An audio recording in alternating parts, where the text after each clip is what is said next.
Breaking news from Idaho, police positively identifying the human remains found earlier this week as the missing siblings J.J. Vallow and Tylee Ryan.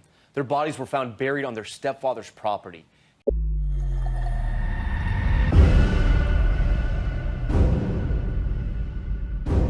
Hey, what's up? Welcome to part 3 of my series on the cult mom, Lori Vallow. If you haven't seen part 1 and 2, I will link them below. Go watch those first so this makes more sense. So we left off with the cult mom's brother, Alex Cox, passing away, and Lori Vallow in jail because she is unable to produce her children. Since then, there's been a few updates. First off, Alex Cox's death was listed as natural causes. Sure, Jan.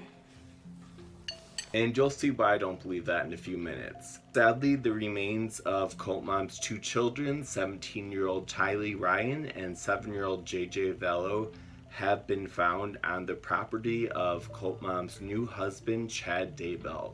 Tonight, a gruesome end to a 9-month mystery. Idaho investigators confirming the remains found on the property of Tammy Daybell belong to the missing children of his wife, Lori Vallow. Police making that grisly discovery early this week. Detectives and investigators have recovered what's believed to be human remains. Supposedly, Chad sat in his truck and watched the police dig, and when he saw that they found a set of remains, he tried to flee, but the police caught him about a mile away. I think the background and context of this case necessitates a higher bail. One of the primary reasons we are asking that bail be set in that amount is that the evidence that has been concealed in this case, it's not simply a document, drugs, a gun.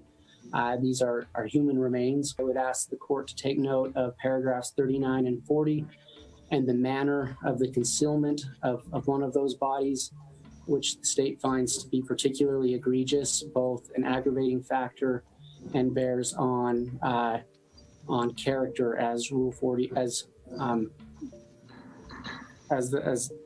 Rule 46 allows us to look at. Your Honor, we understand that the possible sentence on this case is not that long. But knowing what the subject matter is, we find it extremely serious. And we would also note that because of what has been found on Mr. Daybell's property, should he bail out, he has strong incentive to flee. The court is going to set bail in the amount of $1 million. So a warrant for Tammy Daybell's arrest has been released, and it describes the last moments of the children's life, as well as how police found their remains. As I told you in my other video, Tylee was last seen at Yellowstone National Park. She was with cult mom, her uncle Alex, and her brother J.J. Vallow. Alex Cox's cell phone pings showed that he was at the cult mom's house 3 times that same day, the last time being at 2:45 in the morning. At 9:21 a.m., his cell phone pings put him at Tammy Daybell's property. 15 minutes later, Chad texted his then-wife Tammy, who was still alive at this point, and he said that he had shot a raccoon that morning, basically making up excuses for why he was digging in the backyard. I had an interesting morning. I felt I should burn all the limb debris by the fire pit before it got too soaked by the coming storms. While I did so, I spotted a big raccoon along the fence. I hurried and got my gun, and he was still walking along. I got close enough, one shot did the trick. He's now in our pet cemetery. Fun times. I think if you pay attention, he makes a little bit of a Freudian slip. If you notice, he said tree limbs instead of tree branches, which I feel like most people would probably say. Police became suspicious of Chad's pet cemetery because raccoons are nocturnal, so Chad seeing one during the day didn't make much sense. The truth is, he was probably burying Tylee at that point.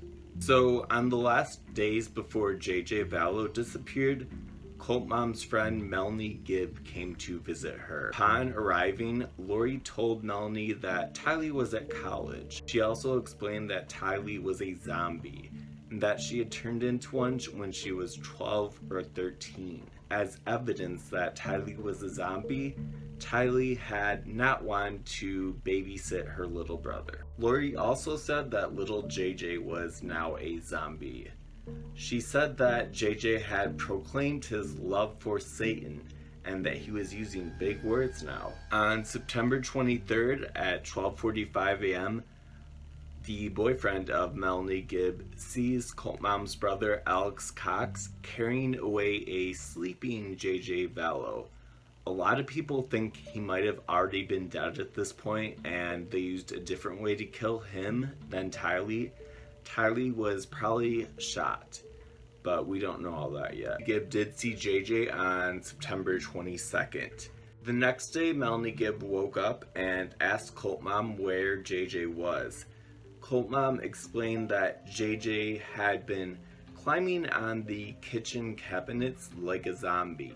Apparently he knocked over a picture of Jesus, so she had to get her brother Alex to come and take care of him. Cell phone pings showed that brother Alex Cox was over at Chad Daybell's property that morning, presumably burying JJ. When the kids' remains were found, JJ was wrapped in a plastic bag with duct tape on it, and Tylee Ryan was dismembered and her bones were charred. A neighbor has come forward saying that they saw bonfires. Been very concerned the whole time for JJ and Tylee. We noticed they were having a few bonfires that were kind of out of the ordinary. So they had a big bonfire last fall, and they had 2 or 3 big bonfires this spring. He was strange, he was different. He didn't talk a lot, didn't make eye contact with us very much. Normally he would. A lot of people speculate that Tylee was dismembered in Cult Mom's house by her and her brother Alex, because he was there from 12:45 to about 4 in the morning. But I don't think Lori would get her hands dirty. That's just not her style. The most heartbreaking thing is that shortly before Tylee disappeared, Melanie Gibb recalled a phone call she had with Lori. In the phone call, Lori was saying that Tylee was a zombie, and in the background, Tylee can be heard saying, "No, Mom, not me." So it's just so sad, you know, that she knew what was going on and knew about zombies and all this stuff. Everyone was holding out hope. Even I hoped that they were in some kind of bunker, even though I knew they weren't, because I just didn't want to think about the reality. Also, police footage of Charles Vallow, that would be Lori's deceased husband before Chad. There's video of him telling police that Lori has lost her mind. Story. She's had kind of a break from reality. She thinks you're LDS? Yes. She thinks she's married to Moroni in the past. This is her You think she's what? We're married to Moroni, the top of the temple. Angel Moroni. LDS. Angel. They don't let me in there. Probation, and she knows when the second coming is happening next year, so there's a prophet. Okay. He knows it, she knows about it. She meets with Moroni and Jesus Christ face to face in the temple every day. I've tried to support her as much as I could, but it's gotten really, really bad lately. She's had a break.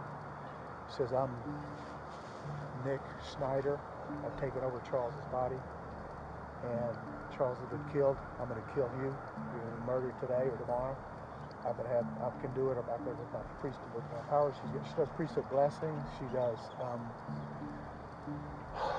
just lost touch with me. I'm not me. She yells. She's unhinged. It's scared the crap out of me. I've got a 6-year-old with special needs. Right. And he's safe at school somewhere. Right. Okay. For now. Yeah. She's my wife. I love her to death. Something's going on. Okay. And if she wants me gone, fine. I'll do all that stuff. I just don't want her hurt. Okay. I just don't want her to hurt anybody else. There's also a video of Lori in her mental health evaluation. You can't really hear her much, but she does laugh inappropriately, and it's just weird. Are you concerned about getting back in the house? Like, what's the game plan now? Now we are. Yeah. Now we are, that we know he changed all the locks. Yeah. Tylee was also there, and she said something that I found really sad considering what ended up happening. Oh, you just graduated. You got your GED. Yeah. Also, what are you going to do now? Because you got a few years before you be a police officer. Yeah, I might start community college classes and then eventually transfer over to a university, but... There's also some news about Tammy Daybell. That is Chad's wife, who died in her sleep a week before he got married to Colt Mom. So Chad Daybell's daughter, Emma Murray, is actually a school teacher. And after Tammy died, the faculty got together and tried to comfort her. They shared memories of Tammy, and it was really nice. But Emma shared that she was disturbed by the way her mom was found, and that she had pink foam coming out of her mouth when she died. Alex, Colt Mom's brother, also had foam coming from his mouth when he died. Emma actually lives across the street from her father, and the day after Chad was arrested and the two kids' remains were found on his property, Emma was seen moving all of her stuff from her house to her dad's house across the street. Can someone make sense of that to me? Because I don't know how anyone would want to move to a house where children's remains were just found. A lot of people have become emotionally attached to this case, including myself, and I don't usually do like video after video about a case in the news, but this is different. The people of Rexburg were devastated by finding Tylee and JJ deceased. But the memorial for JJ and Tylee is growing. You see the shirt right there on the fence. Bring JJ and Tylee home. You might remember when JJ was first reported missing back in September, his mother, Lori Vallow, took him out of school. He was only enrolled at Kennedy Elementary for about 3 weeks before she said she was going to homeschool him. That is the last time anyone saw him. That is the date he was reported missing. Members of the school district say even though most of their employees never got to meet that little boy, this story has been just as tough on them as the rest of the community. It's that wake-up call and that reminder to us that we need to keep our eyes open, because we like to think that every parent is responsible and going to be taking care of their kids, but this was that reminder that that's not the case. They also held candlelight vigils for JJ and Tylee in Rexburg, as well as Boise, Idaho, and at JJ's school. JJ's grandparents, Larry and Kay Woodcock, also came to visit the burial site, and it's just really sad to watch. I'm not coming in hostility in any way. I come with trying to be the peacemaker, and that's all I want. I just want to be a peacemaker. Let's all get along here. Let's see where JJ was. And to say,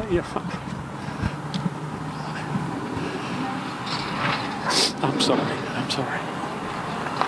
We're all with you.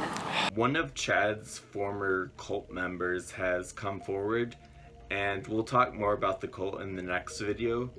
But the cult member, his name is Eric Smith, he said that Chad... He had a charming charisma about him that was warm and inviting and really pulled people in. And I'm coming to see through much of the media reports what that is, that there is a side to Chad where I would say he has spiritual gifts and abilities. I've seen them in action in very personal situations where he would explain things that he saw and understood. I think Chad recognized that he had sort of this charismatic, convincing ability in speaking to people and could, he could get followers, glean support using his charisma. As I look back to those 5 or so gatherings in group settings, I noticed that there were always a little group of women just nearby, and he would sort of be drawn to them. And there was just a natural comfort with him and women, less so with men. He must have had great charisma, because look at him. And I'm not someone who makes fun of people for how they look, but when you kill a child, you're kind of fair game. Eric claimed that he read some of Chad's books and connected to him that way, By the way, all of Chad's books are still available on Amazon. There's actually a change.org petition below. I actually signed it. It has about 10,000 signatures.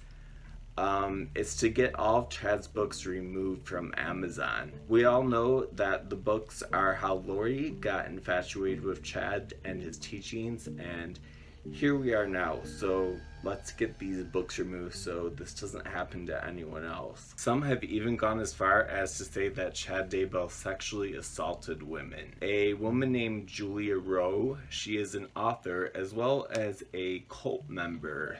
She said that in a mid-December energy healing session in 2018 that Chad... So we were sitting there side by side on the couch, and then he changed position and he looked at me, and all of a sudden his energy changed. His aura colors changed. His countenance changed. His eyes changed, and they got beady looking. He looked like he was in a trance. And in this weird voice, he says to me with this look, "You're the most beautiful goddess ever." And he says it 3 times. And I'm just looking at him, and then he lunges and he just comes at me. A security guard for Julia Rowe has also spoken up, and he said that Chad used his doctrine to manipulate women, and as he put it, he got them to give up their creative expression to him for his own gain. Alright, so I think that about does it for part 3 of this video. I'm working on part 4 right now because there's just so much to this story, and I know that so many of you are emotionally invested in this. So please leave your thoughts below, give us a thumbs up, and I will see you next time.